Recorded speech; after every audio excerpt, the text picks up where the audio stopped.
All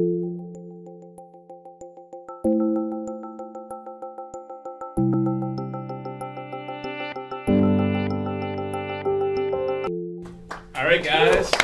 Big hand for Laura. Laura did an amazing job organizing this, and it's standing room only, so hands together for Laura again. All right. So I'm Ben Congleton. I'm the Chief Executive Olarker at Olark. We make really simple live chat. But most of this panel is just going to be these guys talking. And I'm going to keep the introductions really brief. But basically the idea is we're going to ask questions about building cultures of customer service inside your organization, from your support team to your entire organization. And at the end, we're going to have time for you guys to ask questions. It should be a really interesting discussion. So with me, I have Ashley King, who is head of customer support at 99 Designs. I have Cesar, who is head of customer wow at desk.com. If you want to like raise your hand, wave around, yeah. I also have Amy, who is director of community and customer success at Automatic, the connected driving device, who also co-founded Get Satisfaction. And I have Travis, who was hard to describe, but has built multiple customer service teams and has moved from customer service into software development. And so they will be sort of discussing these ideas around customer service for you guys today. So to sort of kick things off, so Cesar, so you work at desk.com, which is inside Salesforce. How do you keep the culture of customer service alive inside such a huge freaking company? So, is this on? Hit the mute button. All right. So it's actually not that difficult because we have great leadership. So our executive team basically does a lot of the work for us. So first, the name Customer Wow, it's before my time. You know, it's meant to give us the goal of wowing our customers, right? And so it's actually a big brand for our company itself. So if you ever see any brochures or any press releases, they always talk about Customer Wow. So the idea of customer support is already ingrained just by the way our executive team, uses us. The other thing we try and do is we try and integrate ourselves into other teams. So at some point we try to get other development teams, product teams to integrate into us. But we had a bigger vested interest in being part of like some of those discussions. So we actually do a good job of integrating ourselves into those discussions. So we have, visibility into each team's head, lead, and we also provide good, interesting insights to the other team members.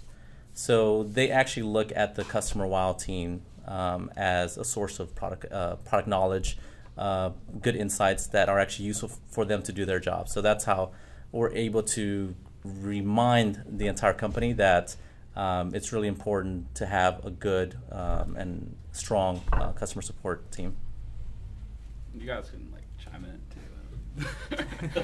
You don't have to though. All right. So before this, Travis, you talked about how at Rackspace, sort of the idea of having a strong customer culture is more than just having like a really strong customer service team. Could you like elaborate on that a little bit? Sure, absolutely. So at Rackspace, we have a series of core values that really connect with customer service. Fanatical support, results, substance over flash, results first. All of our core values, are centered around, helping a customer, and every person within our organization, they rally around those particular core values, and so you naturally build this culture within the company that everyone just wants to help that customer succeed. When you're talking to a customer, whether you're in accounting, whether you're on the support floor or anywhere within the organization, you're rallying around those particular core values. You're wanting to help that customer. If they're on the brink of success or failure, right? And you want to create that connection and bring them to success. Don't let them fail, right?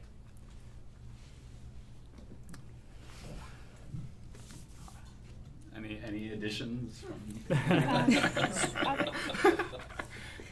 So at 99 Designs, we put a huge emphasis on quality.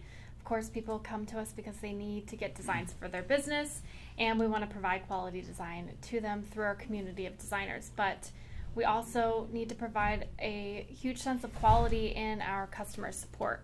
And so what we've done at 99 Designs, we've grown pretty quickly from 17 people to over 100 people in a short period of time, is making sure that every person that comes to develop for 99 Designs, work in marketing or anything in between, shadows customer support, does customer support, and actively is on a yearly basis running projects with us to make sure we're eating our own dog food. And from that, we go ahead and we make sure that the rest of the company, because we're spread across multiple countries, everyone listens. And so as customer support members, one of the biggest things is listening to your customers' problems. Well, internally, we're our dev team and our product team's customer. So helping them to understand how to best listen to us, making sure that we're providing feedback that is from the customer. It's not just because I want this cool new feature. It's because I've heard 1,000 people this week say, hey, do this. And then we say, this is the best way to implement it. So quality is first and foremost one of the main things that really resonates with every aspect of our business, internal and external. Thanks. So I've always really been inspired by Zappos. And they had a program, I'm not sure if they still do it, but I know that they did for a long, long time, where every new employee had to spend time doing customer support for a certain amount of time before they actually got to go and do the job they were hired to do, which I think is brilliant because it really helps each of those new employees develop empathy for the customer, also really understand the product. And so, I had the good fortune when I joined Automatic of getting to create a department because it didn't exist yet, because we weren't even shipping product when I joined. So, of course, one of the first things I did was to set up a Get Satisfaction community as the heart of our customer success ecosystem, along with a lot of other great tools. And something that I've employed is that every new employee who joins Automatic goes through community training. So they all get trained. They get a whole orientation of how the customer success team thinks about our customers, how we support our customers, all the processes we use internally for feedback loops.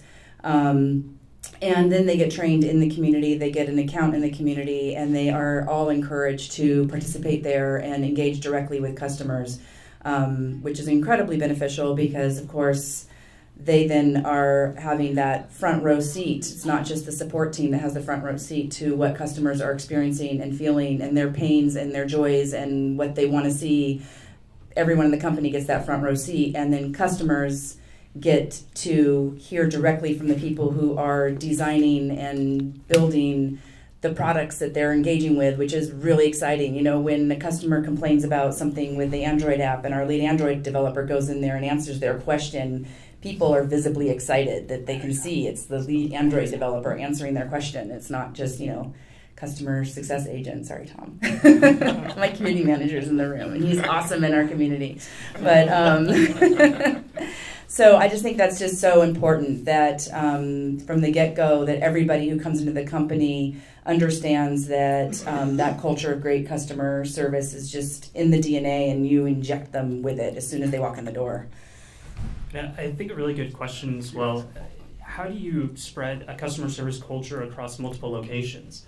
If you're familiar with Rackspace, Rackspace operates in multiple states and cities around the U.S. and even around the world. But more importantly, here in the U.S., if you're hired into a Rackspace office, you actually go to San Antonio to our corporate headquarters, and you spend a week there learning all about Rackspace, about all the different teams that exist within the company. You're equipped with so much information, so when you're put out into your role or your job and whatever you're doing, you have all the tools, the knowledge, and the resources to accomplish whatever task that you run into, whether it's dealing with a customer, dealing with some sort of some piece of technology or some other team throughout Rackspace. So I think that's also very important. If you're a distributed company, you should bring everyone back to the roots where the company started and and talk about culture and equip everyone that comes through your front door with all the tools that they need in order to service a customer to their ability. Okay. So, we have one thing you just made me think of, and you mentioned culture, and I think that's like the first thing any company needs to do is make sure that they have a strong culture, which is based on a mission and a vision and sort of a North Star. And, it should everything can kind of come from that. If you've got that is clear and everybody is on board with that and understands it and groks it, and you stay true to it. Right. And then that permeates the culture. And, if you're in a business with customers, then they should be a big part of that. I just wanted to, Amy reminded me of something that we do, which goes back to the first question about how do we maintain that culture of service. And actually, at Desk, every new person goes through what we call WOW onboarding. It goes that WOW branding again. And this includes AEs, sales executives, product managers, dev managers, even the executive team. And in that WOW onboarding, they basically go through training to understand the product. And then we actually get them on live cases. Obviously, the easier ones maybe, so we don't want to hurt our own CSAT ratings. But they actually go through live cases, and believe me, when they know they are answering a real question, they spend much more time trying to make sure that it's right. They start thinking of ideas of how they could the product could be better. So that forces them to actually think. And what we hope is that when they move on to the other teams, they maintain that empathy as we were talking about. Quick follow-up to that would be a lot of you guys talked about onboarding processes that involve having all your new hires go and do customer service or talk directly to customers. How do you sort of keep that alive after the first week or whenever your onboarding is over? So I have a program, and to be fair, I haven't completely implemented it yet. I can't lie because I've got Tom in the room and he'll keep me honest. But I have an idea of a program that I have announced to the company, and I just have to actually enforce it now. But it's called community service. And the idea is that, taking from Zappos, that every new employee, once they've gone through that training that I do, has to also spend few hours their first couple of weeks in the community helping, but then every employee beyond that has a requirement quarterly of spending time answering questions in the community, and helping out. And another thing we do actually right now is we use Slack as an internal communication tool. I don't know if you're all familiar with it. It's awesome. It was created by the co-founders of Flickr. And it's an internal communication, internal chat tool. You can have all your channels and your private groups and all of that. And we have a dedicated channel in there that is where my team goes when we have a question that is beyond even our technical support side of our team's ability to answer, to solve. We go into this other channel, we call it community help. And that's where other people in the company, they also are in there, and they can see our requests, and they can either, jump into the topic in the community if it's a question from a customer there, or if it's a ticket, then they can just help the agent with solving it. But it's just having that open communication line and setting that sort of protocol that this is a place everybody needs to pay attention to, and you're expected to pitch in and help us out here. Yeah, so I actually work with a startup that we acquired called Mailgun. How many of you heard of it? We're a transactional email delivery company, and a large portion of the personnel that we have are software developers. We also have a support team, and so how do you keep the feedback loop going between support all the way up to software development? We actually implemented this. We've implemented this actually a year ago, where we had one software developer rotating in and out, but we actually expanded that to 3 just the other day. So we have 3 software developers that are allocated every day. Our software development teams are kind of dispersed between their specialties, and those 3 different specialties, they help out with support questions every single day. They interact with customers directly. So everyone within our software development organization talks to a customer at least one time a week. And that feedback loop is so great, because when you create something and you cause pain for a customer, you're now receiving that feedback loop directly, and you'll naturally go in there and try and fix it and make that particular issue go away for that customer. All right, so we talked a lot about onboarding. So like once you've hired people, but how do you hire these people in the first place? Like, do you have any tips or tricks? I liked what you said earlier. Get a recruiter now. So I've gone through tons and tons of interviews. When I was working out of San Antonio, we were hiring lots of customer support representatives and just seeding the company with customer service reps. And the one thing that we were looking for in a person is, do they have a heart? You have to see, a person needs to be able to connect with a customer through the phone, through chat, or through email, right? When that particular customer is having an issue, and going back to the success or failure, you need to have an emotional connection with that particular customer during that interaction. How do you do that? Well, the person needs to care. And so when we're looking at different people, we're looking for someone with a heart. If you're trying to fill a technical support role, you can teach technical support stuff, right? And just computer science, all that stuff, right? You can learn all that stuff, but you cannot teach someone to have a heart. So that is the first thing I think you should look for. Do you want to add to that? I just agree with that. Even if there's certain tools they need to be able to use to do their job, those can be taught. But having just an ingrained passion for problem solving and making people happy and turning a challenging situation into a win, that's what I'm looking for when I'm interviewing, or people who tell me stories about how they've done that in other areas of their life. How they've taken a situation where someone was incredibly angry and it seemed like all hope was lost, and turned that person into an advocate and an evangelist just through the way that they handled it. So that's what I look for. I don't even look that much into like having all of this pedigreed sort of specific experience. For me, it's really those qualities, and then are they articulate, and can they spell and speak clearly and communicate well? But really, it's those qualities that you either have or you don't. And so how do you find someone that has a heart? I think that's probably the number one burning question. I think, when I'm in an interview, I think a great question is, tell me about an experience where someone helped you. How did that impact you? And listen to the response. Listen to how they respond, and see if they're able to connect, with the person that helped them. What sacrifices do they have to make in order to help that particular person? So just listen for these, these keywords and what they're actually saying and how they're describing it to you. Were they grateful for the assistance that they received? I think that's a good indicator.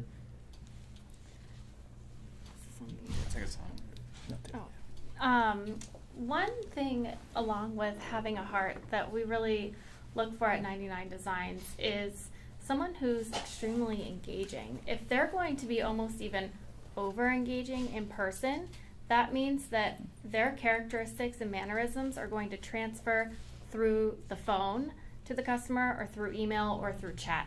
We ask a lot of the same questions, but the one thing that I strive to also help my team to understand is I'm not the only one looking for the next best customer support agent to join us. We're all looking for someone to join, I guess, our cultural little support family that we have. And so I want the new people to be able to obviously help customers and go above and beyond and be creative problem solvers, but be able to be creative problem solvers internally with us as well. And so one of the things that we do is we're all always actively looking for new hires anywhere we go. So I've tried to take 2 people, but I've taken one person from the Starbucks downstairs. Anytime I'm out to dinner, or I'm at a bar, and a lot of us came from the restaurant industry when we were in college. We all waited tables and did bartending. You're keeping multiple sets of people happy at the same time and delivering great service. And so we're all actively thinking about that. I encourage all of my people on the team to carry business cards out with them. At Whole Foods the other night, the girl that was bagging the groceries was like, "You'd be great," and gave her a card. And whether or not they choose to apply is another thing. I've stopped going to Starbucks downstairs, but no, I'm kidding. But if you feel like they're going to connect with you every time they answer the phone, you want them to feel like that customer's coming out of the elevator door to greet them in person. And, you know, understanding, you know, you can teach everybody anything about your product. Hopefully they're all really smart, but you have to be able to engage on a higher level, both in person and through email, chat, and phone. Awesome. Great answers.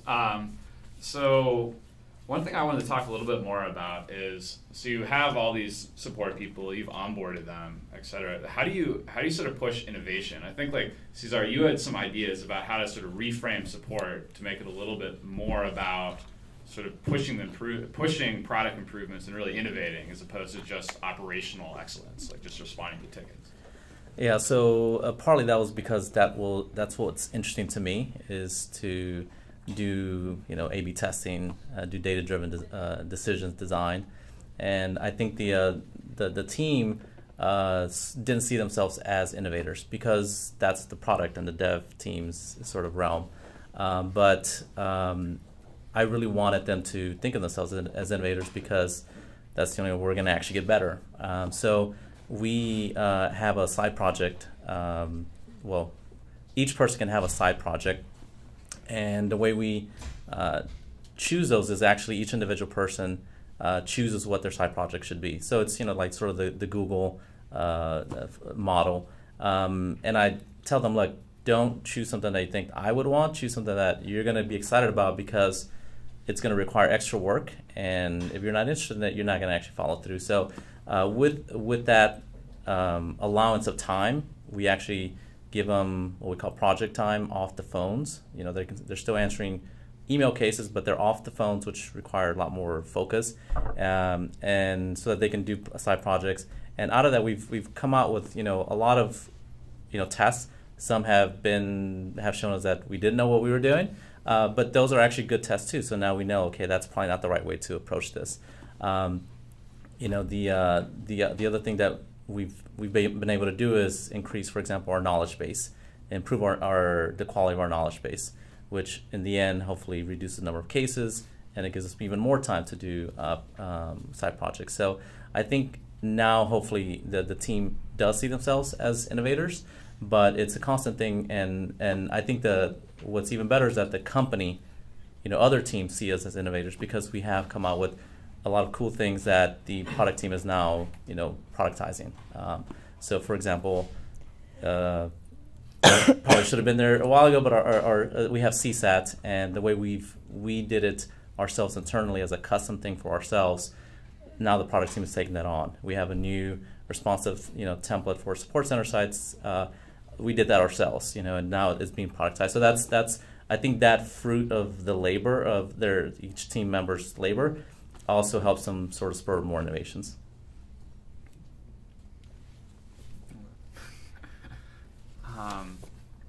So a good follow-up to that would be, how do you, so you mentioned like A/B testing, right? So what are some metrics that you guys look at to find out whether you're successful? And I personally, we've tried to run tests, but to determine if a test is reducing case volume is actually really tricky. I could just follow up on that quickly. So we used to look at time to first response as our main metric, but the thing is we were really good at it, so we always met our goal. So it wasn't actually spurring any like improvement. So we went back to the standard CSAT ratings, and we were doing quite well. But I asked the team basically, you know, what do you think we can actually achieve? And so they set a higher goal. So I got their buy-in, and so we're continuously doing things, you know, doing tests on how to better respond to customers. We're instituting a quality control program, so now people will have random cases to review of other team members and rate them on certain metrics. That way, when it's not very useful to tell a team you should do better, you know, but like what specifically do you have to do better than you? Some people need better technical expertise. Some people need a more empathetic tone. So we're doing that. I think the one thing that I would caution is having too much focus on a single metric incentivizes weird behavior. And I'm not certain that it's bad behavior, but it is weird sometimes.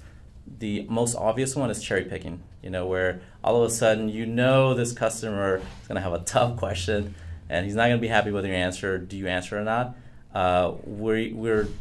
I'm not sure we know exactly how to avoid that, but just be aware that we're humans and we run into that by focusing a little too much on a CSAT rating, for example. Can I ask you a question? When you do the peer quality assurance reviews, do you do it anonymously, or do they know what peer of theirs is giving them feedback on the quality of their responses? They know. So we actually have two ways of doing it. One is we call a saving, like basically save a case. So we get a bad rating, it actually automatically gets assigned to another agent who then reviews the case and responds back to the customer to either say, hey, here's another option that we didn't think about, or to, it was just a bad case overall, like, let me try and take this. Then the other way is to actually have the quality control metrics, and people know who rate them. Mm-hmm. I find that a little bit better. At first, I was doing all the saves and reviews, and I think it made people feel like I was concentrating on only the bad things, whereas now I think they feel like they're learning from each other. That's cool. So you were asking about metrics, and I think you were curious about activities that teams have done that have maybe decreased, like ticket volume and that kind of thing. So so for us, it's actually been significant and even surprising to me. But since we launched Automatic and went from no customers using our product to all the customers who are using our product today, our number of tickets has actually gone down. And I attribute that to a few different things. One is we have a great in-app reporting tool and a lot of custom admin tools that we've built and dashboards for monitoring that stuff. But I also do attribute a lot of it to our community. And that, we've put our community at the top of the funnel, wherever there's a support option, and, drive as much support traffic to that as possible, where people can find their answer quickly, they can engage with others there. And it's just actually like our Zendesk ticket numbers are shocking to me how low they are. So I sometimes I scratch my head, but I'm not going to complain. It's cool. So I'll actually add something there. So I work in a very technical field, right? So we get these rushes of tickets as customers increase. We have tickets increasing, and then if you have an issue, you get a rush of customers that come through. So how do you keep the quality of customer support throughout every one of those interactions? I found that so challenging. We actually use Zendesk, and there's really no good reports inside Zendesk that address quality. It's really hard to judge quality, right? Unless you're going to sit there and read every single response. So I came up with a metric. It's not necessarily bulletproof, right? There's some flaws in it, but look at how many responses it's taking for each ticket to get resolved.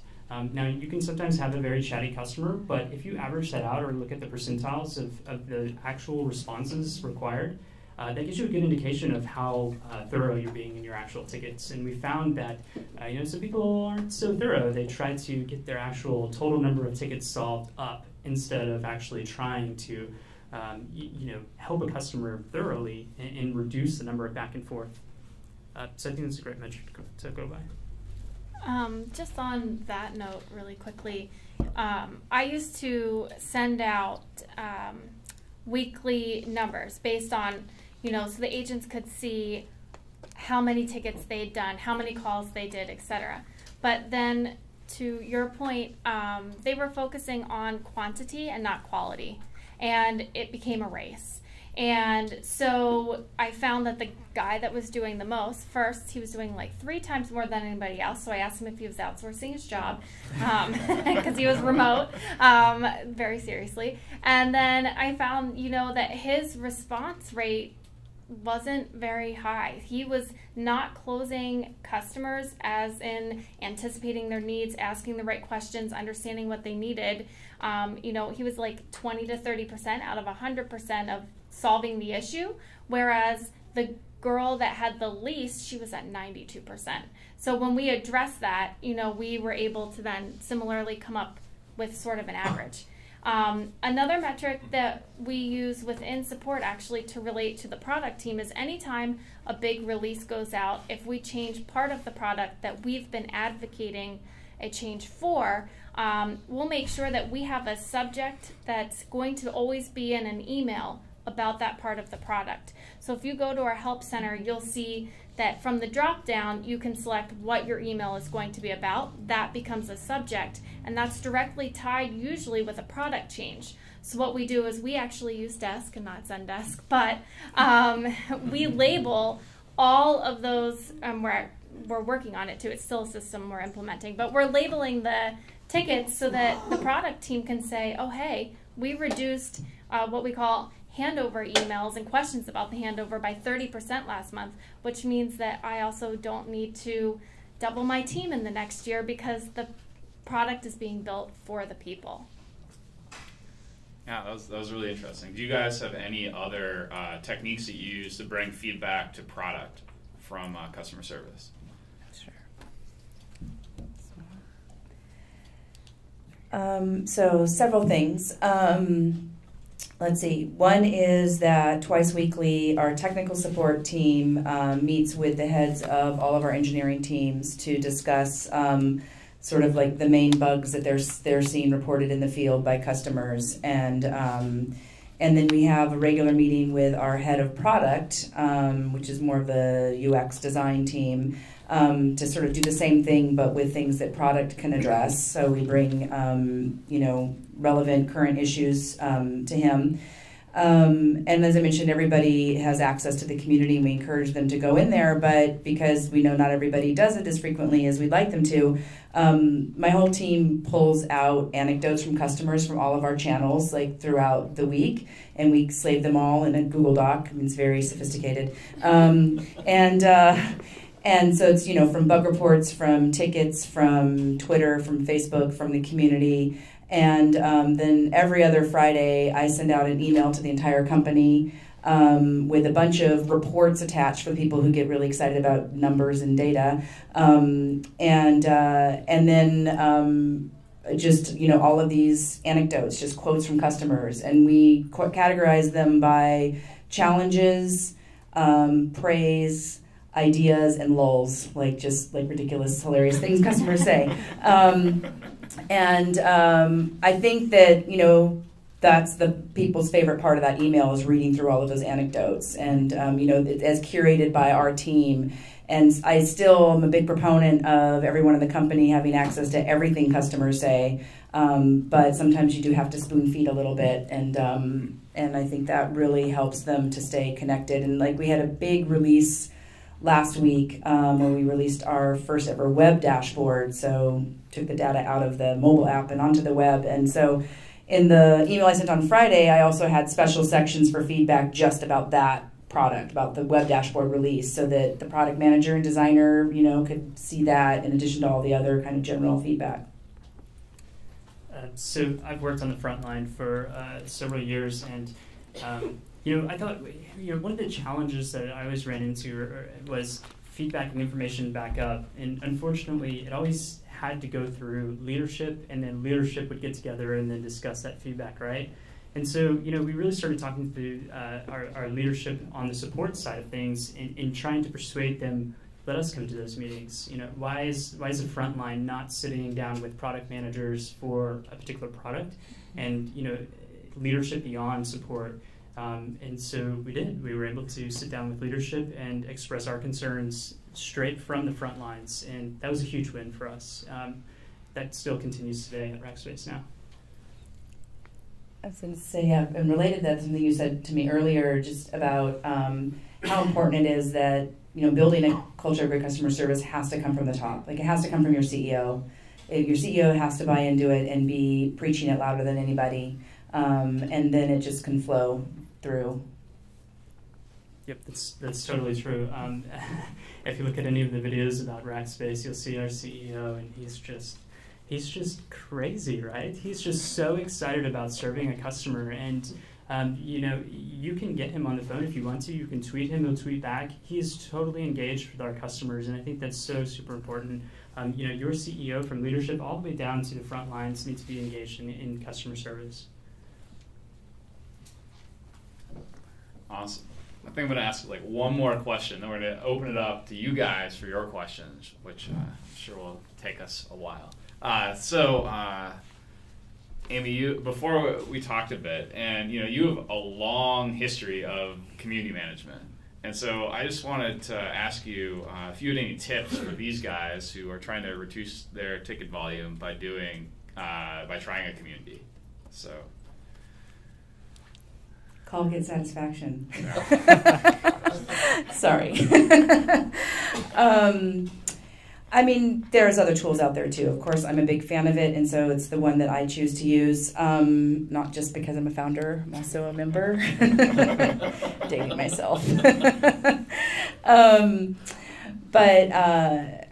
I mean, I can't say enough. I can't evangelize community enough in terms of if you want to get ticket volume down and you also want to have the benefit of an environment where you can actually engage with customers in a human way and really be focused on building relationships with them. I mean, I just don't like to think of customer support as transactional, and so many people do think of it as a transactional business, and it's just not to me. It's a relationship building opportunity, and I just feel that community, an online community space with your customers is the ideal way to do that. And you can do it in other channels as well. And we do it on Twitter and Facebook and even in how we respond to our customers in our tickets. We're constantly trying to think of that as how do we maintain this relationship and nurture this relationship. But community is just such a fertile space for that. And you get the added benefit of lower ticket volume, but you get so much more from it. So, can I ask you a question? Yeah. So how do you keep a community thriving? How do you keep the conversation going? What sort of techniques do you recommend there? A lot of care and feeding. You can't fool yourself into thinking that you're gonna set up a customer community and launch it, build it and they will come. It just doesn't work that way, or build it and they will self-organize and take care of themselves. Ideally down the road when you've done the hard work that you need to do to get it really going and thriving, and there's a lot of things that I don't want to, this isn't a panel on community building, so I can talk to you about that offline, but there's a lot of specific things you can do to get your community up and running and getting to the point where at some point down the road you've got customers actually helping each other and customers answering questions for you before you get in the morning to answer the question. But right now, I mean, and as I said, my community manager's in the audience, and he will attest every single topic in our community gets an answer from him or somebody on our team. Every single topic. A question does not go unanswered. A problem does not go unsolved. Even ideas get acknowledged. Praise gets thanked. I mean, everything gets an answer right now. It's very high touch. It's pretty much his full-time job is managing that community. And you just have to put that effort into it to really get it to take off. You can't just put it on autopilot. All right, guys. So now is your chance to ask our panelists questions. I think, Laura, were you going to run around with Mike or? All right, we got 10 minutes for questions. I can hand the first one.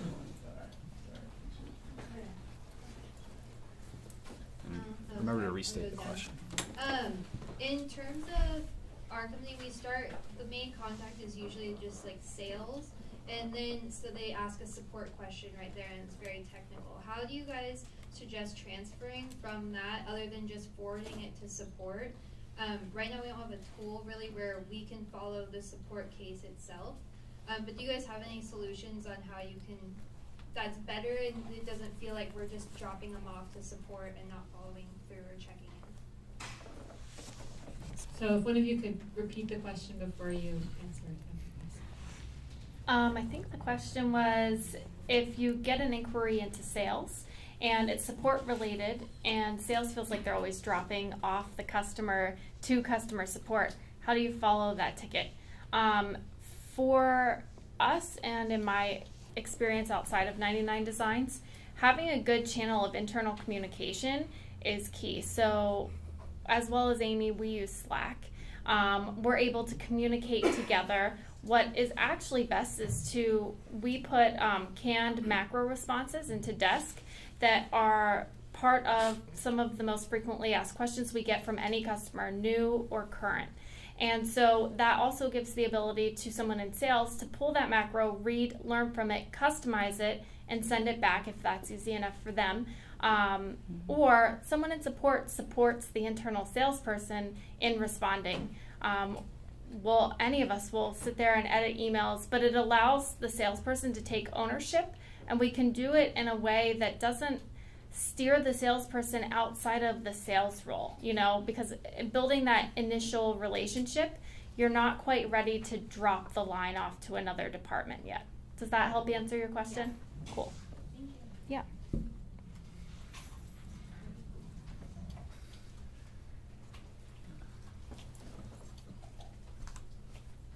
Thank you. When we started off tonight, you talked about onboarding and bringing people into the fold of the company, regardless of their job, and having them sit in support initially. How long? What's the right amount of time, and what can you get away with? Because I'm sure there's a negotiation with the whatever team that's dying to have this new warm body contribute. What feels right amongst the four of you? So the question was, if you want to onboard all members of the team through the support, all members of the company through the support team, what's the right amount of time?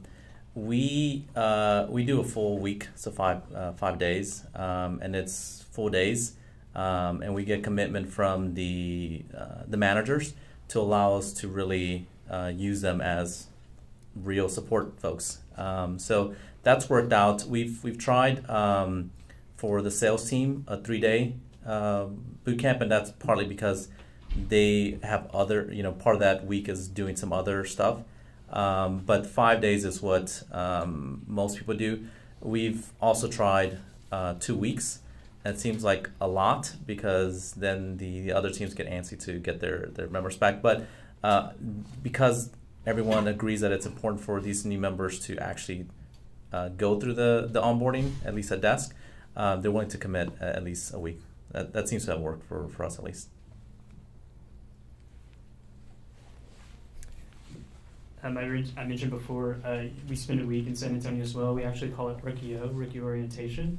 And during that time, you're learning all about the history of the company. You're learning about all the different departments that exist within Rackspace, how to get a hold of them. They put on these awesome little presentations. They dress up and they just go nuts. It's really a fun event. You're there for a week, so you gotta have fun, right?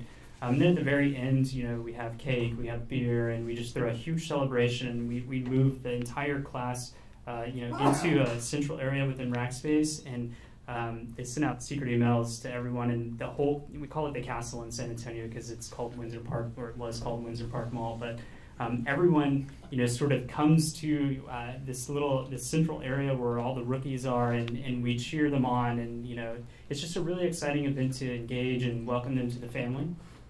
But then as far as sitting with support, it's kind of hard to have a sales rep configure a 5-load balancer, right? So you can't necessarily do that, but you can certainly let them listen to support interactions and read tickets and things like that. I can't speak to how sales does it, but support, of course, we have representatives that sit with us and learn the ropes and truly understand how we interact with the customer and how we engage with our customers.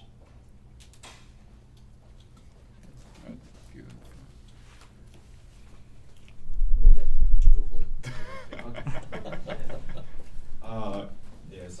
You talked about some experience regarding handling customer support, but I know some companies right now, they also have some proactive customer success besides their reactive customer success. That means not only solving tickets, but also predict some behaviors of the customers in order to reduce the number of tickets. So I would love to know do your teams like handle this type of proactive customer success as well, or like, if so, like what metrics that you are measuring? Glad you asked that. So the question was, do any of us do any proactive customer success? And at Automatic, we actually are doing it. It's just in its infancy right now, but we're doing what we call like proactive outreach. And, we can run queries in our database to identify people that we think might be having certain kinds of issues with the product. And then we'll do a proactive outreach email to them and say, hey, it looks like you've run into like this known bug or you're having this issue. Here's some troubleshooting steps for you. And it's been incredibly successful. Very, very high open, like a 90% or more open rate on those emails because they're a personal. I mean, it's sent out, through MailChimp, but it's still a personal email from someone on the customer success team, and then a very high resolution rate in terms of seeing that, it looks like the customer followed the instructions, and actually, we've seen like a 90% open rate, a like 60 to 70% recovery rate, and then we even get like a nice handful of responses of people saying, wow, that's amazing, I was having a problem, I just hadn't taken the time to email you guys yet. Thank you so much for guessing that, and they think it's magic, so it's super awesome. I mean, I love looking for opportunities like that to just surprise people. And we had an issue with our fulfillment partner this last week where they didn't ship for several days.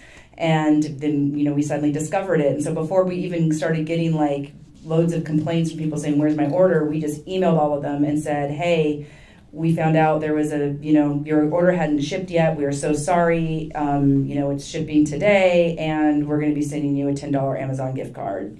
So just doing things like that without them even having to ask for it. I just think you need to like find all those little ways you can surprise and delight people, and also like get them back going with your product and not stuck.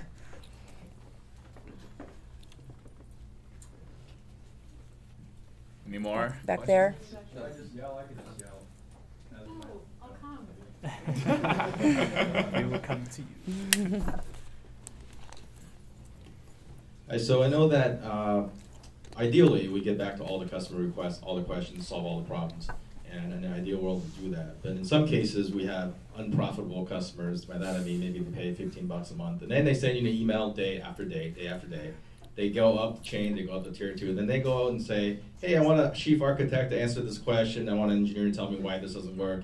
At what point do you cut them off? When is enough enough? What do you do about that? I hate to be the bad guy here, but I think everybody wants to know that too. That's a good question. That's a good question. So the question was, at what point do you cut off a very high maintenance, low return customer, like low return on investment customer?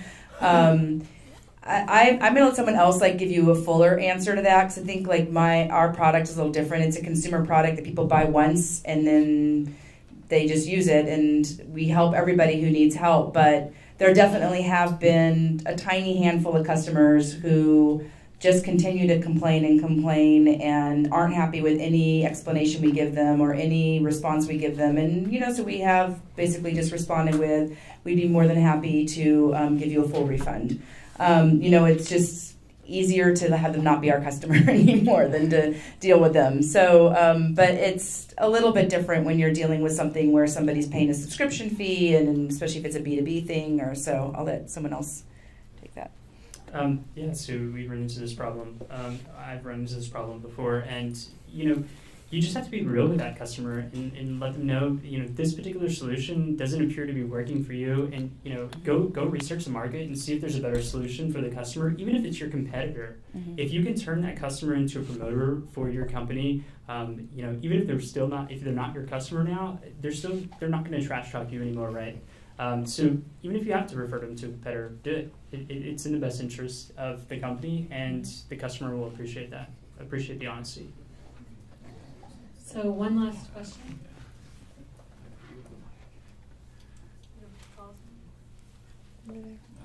One. Back. There's two. They came in a rush. I All of a know. sudden. Hi, so I'm from a pretty small company. There are about 3 of us who work with all the customer-facing things from sales to account management to support. At what point do you build out a dedicated support person or organization, you know, from smashing everybody together?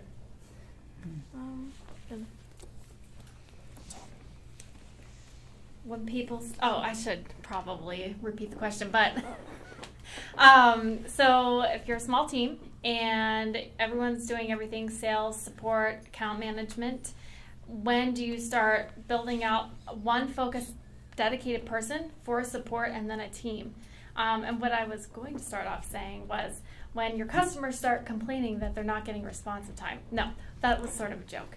But you, you have to, but not true. It is true. I mean, you have to be cognizant of, you know, as your product evolves, how your target audience is accepting of that product. For us, we actually had, I mean, our initial customers were all through the Silicon Valley, very tech-driven people, understood how to use the product. As we grew by word of mouth, which is our primary way of growing, it went to mom and pop shops in the Midwest and all over the world and things like that. So the types of questions that we were getting and we thought people understood, they're different. When your target audience is creatives to people who are so not creative, how do you help all of them? And then that's where we were able to look at different parts of the world, who needs help the most, how do we learn from that? How do we service them in real time? Trying to drive people to chat and phone support over email support when you need instant answers for an emotional experience like ours. You're choosing most commonly a logo for your business. It's pretty emotional. And so, you know, sometimes your volume will just snowball. And of course, that's when you need more people. But other times, you see the evolution of what's coming in and who your customers are and who your target audience was yesterday, maybe someone else tomorrow, and you need people to focus on that and really understand. Otherwise, you're always chasing your tail. I just wanted to add one thing to it. I mean, it's not always realistic, but when possible, I mean, for me, ideally, I think, you know, a startup should hire, that's a key hire, I feel like, from the very beginning, that, you know, to have somebody on the team who is owning customers and thinking about how the customers are going to be supported and how they're going to build a community with those customers. I mean, ideally that happens before you even launch, you know, so that you're ready to go at launch with somebody who's really thinking strategically about it and doing it right from the get-go. I know it's not always ideal. You don't always have the funds that you used to think. You always need the developers and the biz dev people, but I think that a lot of companies tend to overlook how important and what a key hire that is from the beginning. I was just going to say, I mean, you were joking, but I think it's actually a pretty good way to determine that.